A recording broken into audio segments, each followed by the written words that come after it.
Hello students, welcome back to our channel. आज हम class 9 maths 2 का चैप्टर नंबर 5 इसका प्रैक्टिस सेट 5.3 देखेंगे। तो चलिए बिना देरी किए वीडियो को शुरू करते हैं। First question, diagonals of a rectangle ABCD intersect at point O if AC equal to 8 cm then find the length of BO, and if angle CAD equal to 35 degree then find the measure of angle ACB। यहाँ हमें एक rectangle ABCD दिया है जिसमें diagonals point O पर intersect कर रहे हैं। रेक्टेंगल एक क्वाड्रिलेटरल होता है जिसमें अपोजिट साइड्स पैरेलल और इक्वल होती है और सारे एंगल्स 90 डिग्री के होते हैं। रेक्टेंगल के डायगोनल्स कॉन्ग्रुएंट होते हैं और एक दूसरे को बाइसेक्ट करते हैं, मतलब दो इक्वल पार्ट में डिवाइड करते हैं। यहाँ हमें AC इक्वल टू 8 सेंटीमीटर दिया है। अगर AC 8 सेंटीमीटर है तो BD भी 8 सेंटीमीटर होगा, because diagonals of rectangle are congruent. यहाँ लिखेंगे हम diagonals of rectangle are congruent, therefore BD equal to AC। AC हमें दिया है 8 सेंटीमीटर, तो BD भी कितना होगा 8 सेंटीमीटर। यहाँ लिखेंगे BD इक्वल टू 8 सेंटीमीटर। अब हमें BO फाइंड आउट करना है। BO जो है वो BD का हाफ होगा, because diagonals of rectangle bisect each other. यहाँ लिखेंगे हम BO equal to half of BD। BD कितना है 8, यहाँ लिखेंगे हाफ मल्टीप्लाइड बाय 8। 2 1 जा 2, 2 4 जा 8, तो BO की वैल्यू हमें मिल रही है 4। अब रेक्टेंगल में अपोजिट साइड्स पैरेलल होती है। अगर ये दो साइड पैरेलल है और AC ट्रांसवर्सल है तो यहाँ अल्टरनेट एंगल्स बन रहे हैं and alternate angles are congruent. तो एंगल DAC 35 डिग्री है तो एंगल ACB भी 35 डिग्री हो जाएगा, राइट। यहाँ लिखेंगे seg AD parallel to seg BC। Reason लिखेंगे opposite sides of rectangle are parallel and AC is a transversal, therefore angle DAC congruent to angle ACB। Reason लिखेंगे alternate angle. अगर angle DAC 35 degree है तो angle ACB भी 35 degree हो जाएगा। यहाँ लिखेंगे हम angle ACB equal to 35 degree. Final answer लिखेंगे BO equal to 4 centimetre, ACB equal to 35 degree. Next question, in a rhombus PQRS, if PQ equal to 7.5, then find the length of QR.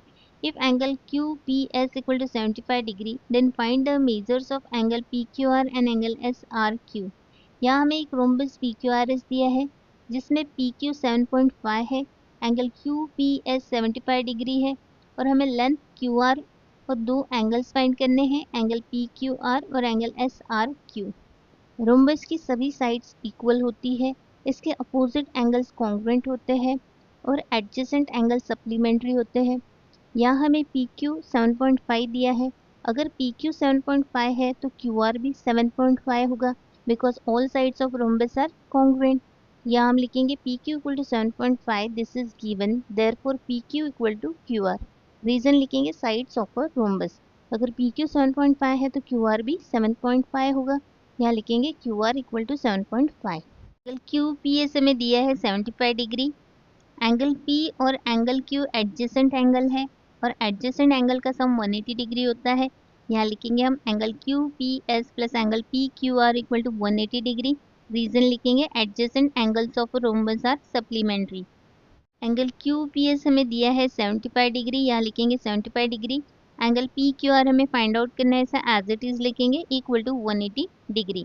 Angle PQR equal to 180 degree minus 75 degree, ये plus 75 इधर आके minus 75 हो जाएगा। Therefore angle PQR equal to इसे minus करेंगे तो यहाँ मिल रहा है हमें 105 degree. Angle PQR equal to 105 degree. Angle P का अपोजिट एंगल है एंगल R और रोम्बस में अपोजिट एंगल्स कॉन्ग्रुएंट होते हैं, इक्वल होते हैं। यहाँ लिखेंगे angle SRQ congruent to angle QPS। Reason लिखेंगे opposite angles of a rhombus. अगर एंगल QPS 75 डिग्री है तो एंगल SRQ भी 75 डिग्री हो जाएगा। यहाँ लिखेंगे angle SRQ equal to 75 degree.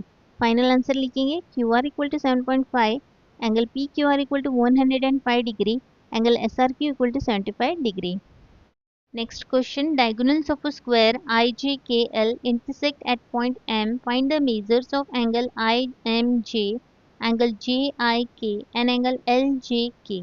यहाँ हमें एक स्क्वायर IJKL दिया है जिसमें डायगोनल्स पॉइंट M पर इंटरसेक्ट हो रहे हैं और हमें फाइंड करना है एंगल IMJ, एंगल JIK और एंगल LJK। स्क्वायर की कुछ प्रॉपर्टीज़ है, इसकी सभी साइड्स इक्वल होती है, इसके सभी एंगल्स 90 डिग्री के होते हैं और इसके जो डायगोनल्स है वो एक दूसरे के परपेंडिकुलर होते हैं, मतलब वो 90 डिग्री का एंगल बनाते हैं और अपोजिट एंगल को बाइसेक्ट करते हैं।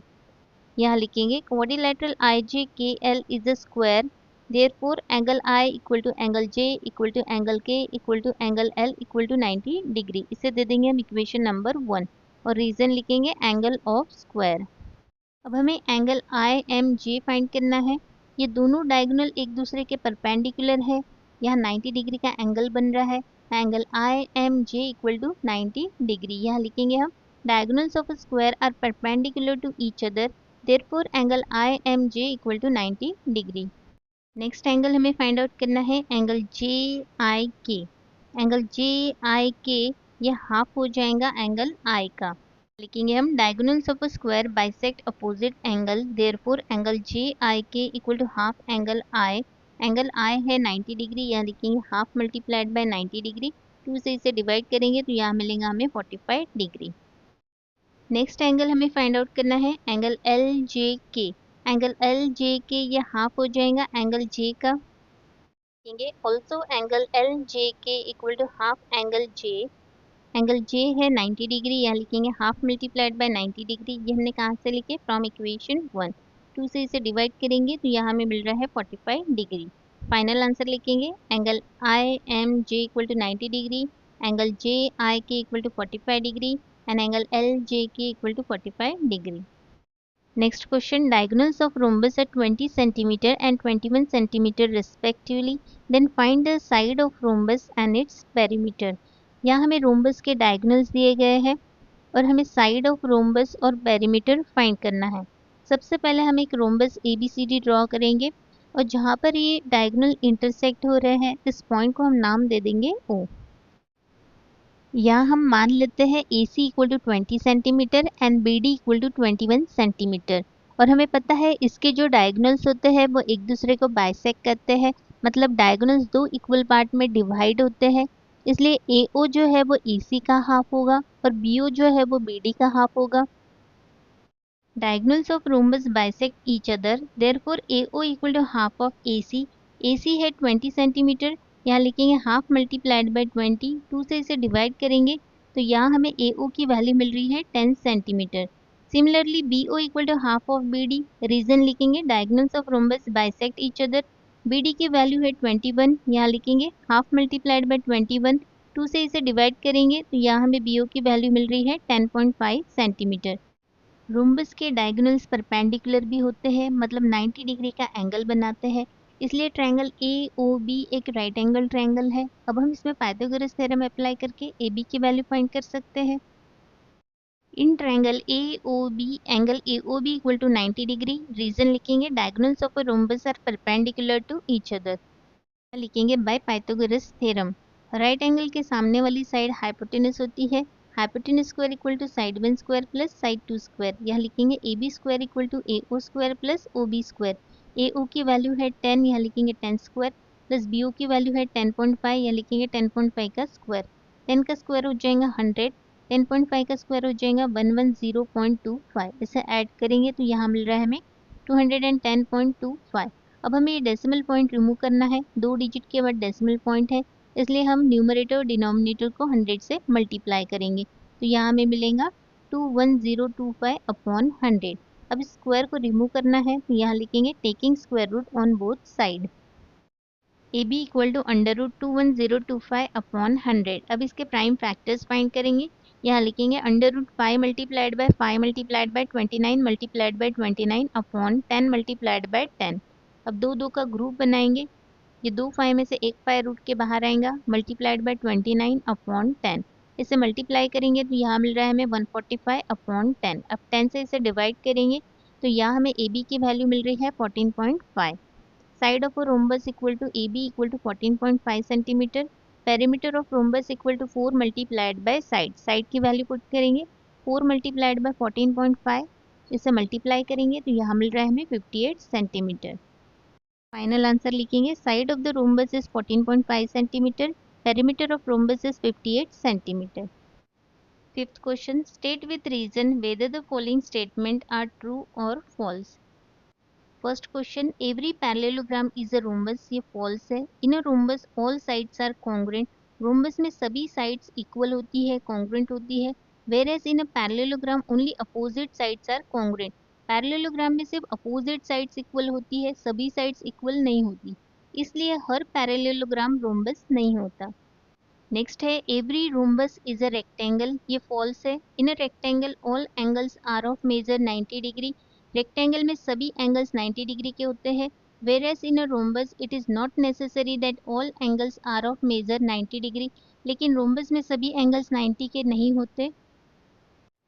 नेक्स्ट है, every rectangle is a parallelogram, ये ट्रू है। A quadrilateral is a parallelogram if its opposite sides are parallel, quadrilateral parallelogram तब होता है जब उसके अपोजिट साइड्स पैरेलल होती है। In a rectangle opposite sides are parallel, rectangle में अपोजिट साइड्स पैरेलल होती है, hence every rectangle is a parallelogram, इसलिए हर एक रेक्टेंगल एक पैरेललोग्राम होता है। नेक्स्ट है, every square is a rectangle, ये ट्रू है। A quadrilateral is a rectangle if all its angles are right angle, a square has all of its angles right angle, hence every square is a rectangle, rectangle में सभी angles 90 degree के होते हैं और square में भी सभी angles 90 degree के होते हैं, इसलिए हर एक स्क्वायर एक रेक्टेंगल होता है। नेक्स्ट है, every square is a rhombus, ये ट्रू है। A quadrilateral is a rhombus if all of its sides are congruent, in a square all sides are congruent, hence every square is a rhombus, square में सभी sides equal होती है और rhombus में भी सभी साइड्स इक्वल होती है, इसलिए हर एक स्क्वायर एक रोम्बस होता है। नेक्स्ट है, every parallelogram is a rectangle, ये फॉल्स है। A quadrilateral is a rectangle if all of its angles are right angle, in a parallelogram it is not necessary that all angles are right angle, hence every parallelogram is not a rectangle, rectangle में सभी angles 90 degree के होते हैं, लेकिन parallelogram में सभी angles 90 degree के नहीं होते, इसलिए हर पैरेललोग्राम एक रेक्टेंगल नहीं होता। स्टूडेंट, यहाँ हमारा प्रैक्टिस सेट 5.3 कंप्लीट हो गया है। अगर आपको वीडियो हेल्पफुल लगा हो तो वीडियो को लाइक शेयर सब्सक्राइब करना ना भूलिए। मिलते हैं नेक्स्ट वीडियो में।